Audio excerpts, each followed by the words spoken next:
evidence. So eto mga kabibig ha, grabe no, hindi lang pala Pinoy ang nakikipaglaban para ma-release si Pangulong Duterte sa ICC. May mga ibang lahi din pala ang tumutulong at kinakampihan si Pangulong Duterte mga kabibig. Sa isang video dito mga kabibig sa Toronto, Canada, may mga Jewish na talagang nagsalita pa ito kabibig sa rally at talagang nilalaban si Pangulong Duterte. Grabe ang impact ni Pangulong Duterte ha. Hindi lang para sa Pilipino kundi para sa ibang lahi.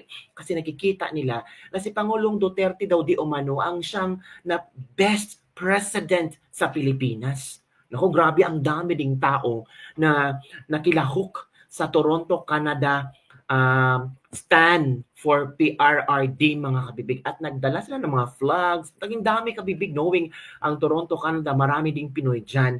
So ito ipapakita ko sa inyo ang nangyaring rally sa Toronto, Canada kung saan may isang Jewish or mostly mga Jewish mga kabibig ang nasali. Ito na. Sisters in the Philippines and around the world.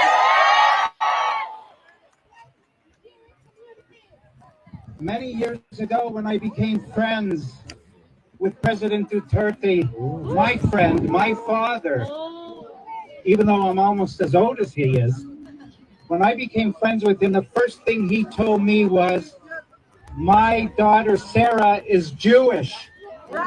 And he was very, very proud of that. There's a special relationship between the Jewish people.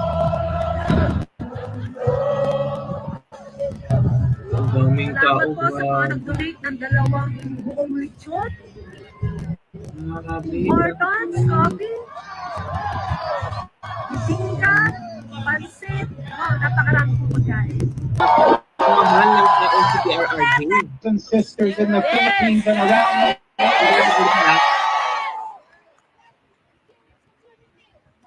Many years ago when I became friends with President Duterte, my friend, my father, even though I'm almost as old as he is, when I became friends with him, the first thing he told me was, my daughter Sarah is Jewish. And he was very, very proud of that.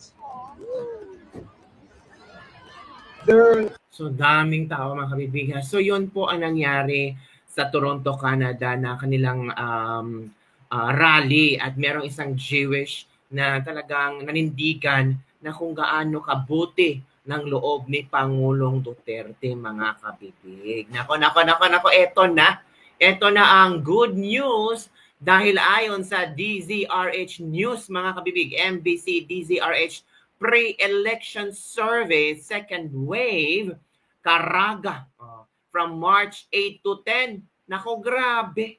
Nangunguna ang PDP laban. Nako. Ito, pakita ko sa inyo kabibig ha. Baka sabihin naman fake news ako. Yan po mga kabibig, nakikita natin from DZRH yan ha. Ito tingnan natin ha, DZRH.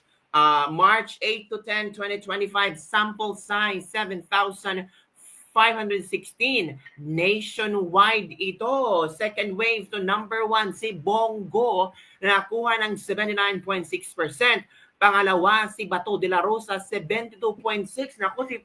Naku, si Bondok Jimmy James Patrick, 49.6%. Hala, si Philip Salvador, number 4 na may 45.9%. Marcoleta, naku, pang-5, 43.1%. Si Willie Revillamin, si Willie nakakuha ng pang-6 siya. 39.9%. Tulfo Erwin na palating number 1, pang-7 na. 37.8%. Bong Revilla Jr., 35.1%. Si Pacquiao 34.7%. Si Attorney Vic Rodriguez nakapang-10. Top 10. Si Attorney Vic naka 31.13%. Si Kibuloy, pang-11 pasok sa Magic 12. Si Kibuloy na 31.1%. Si Soto Vicente III Castillo, si Tito Soto, 31.1%. Ito yung top 12 ha.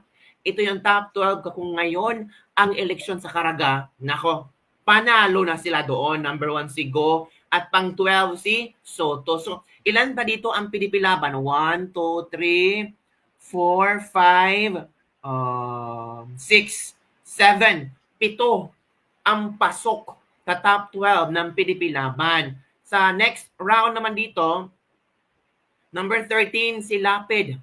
Lito Lapid, 29.7%. Lambino, na konting push na lang kay Attorney Lambino, 28.7%. Si Lacson, number 15, 27.9.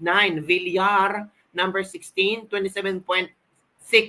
Tulfo, si Ben Tulfo, 26.3, number 17. Cayetano Pilar or Pia Cayetano, 26, number 18. Hinlo, number 19 ha. O yung kalimutan, si Lambino, si Hinlo. Ipasok natin ito sa top 12. B9, ako ang layo ng mga alyansa ha. Ang layo ng alyansa. Si Amy Marcos, number 21. Naku, ano nangyari? Di ba, Busita din 22, Aquino, Paolo Benino, 23, Tolentino Francis, number 24. Nako, ang layo na pala nila. Nilampaso ng ang alyansa mga kabibig. Parang, nako, baka makabahanan ako. Mag-isip-isip na sila ngayon dito. Diba? Maghanap sila ng strategiya para babalik ang kanilang alindog. Alindog talaga. Para para botohan sila. This is, ilan ba ang sample size? 7,000. Ang dami ha. Ang dami ang 7,000 na iyan. At ito yung top 12. At 7 sa PDP laban, pasok sa top 12. Congratulations! Iba ang PDP laban, iba ang mga manok ni Pangulong Duterte. Samantala, yung mga manok ni BBM, naku, ang layo. Oo, ang layo kabibig. Nako, DZRH to ha. DZRH pre-election survey ito ha. So, ang dami ha, ang daming mga alyansang hindi nakapasok sa top 12. Ilan ang bang alyansa nakapasok? Si Willie, hindi to alyansa. Si Tulfo, pasok. Si Bong, pasok. Bong Revilla, Pacquiao, pasok. 3 lang. At saka si Soto. Si Tulfo, 4 pala. Si Tulfo, si Revilla, si Pacquiao, si Soto. 4 lang sa alyansa ang nakapasok mga bibig. Si Willie, hindi naman, independent naman yan si Willie, I think so. So, mostly, mga PDP laban. Diba? So, push-push lang tayo sa ilang PDP laban na hindi nakapasok top 12. Madami pa naman sila. So, sabi nga ng iba, yung 9, including si Dr. Richard Mata, ipasok natin sa eleksyon mga kabibig. Yun ang mga palagi nababasa ko sa mga komento ng maraming netizen mga kabibig. Nako po. So yun po ang ating latest lebak for today. Vote straight po kami, promise, para po hindi ma-impeach si VP Sara. No way sa mga Tulfo, wag nang ibotong mga yan. Vote straight PDP laban. Gagawin kong lahat, pati pamilya ko, pabubutuhan ko ang PDP laban. Vote straight PDP laban. Madami dito mga komento ha. Vote straight PDP laban. Well, if you still remember kung ano ang tanging hiling ni Pangulong Duterte para sa ating lahat, bobotohan ang PDP laban para sa kanyang anak na si VP Sara. If you still remember that one, mga kabibig. Ako palagi kong iniisip niya ang sinasabi ng Tatadigong Oo, mga kabibig niya. Ginagawa ko ito para sa aking anak. At huwag yung kalimutan ang aking anak. Huwag yung kalimutan ang PDP laban. Iboto natin ang PDP laban. So yun kabibig.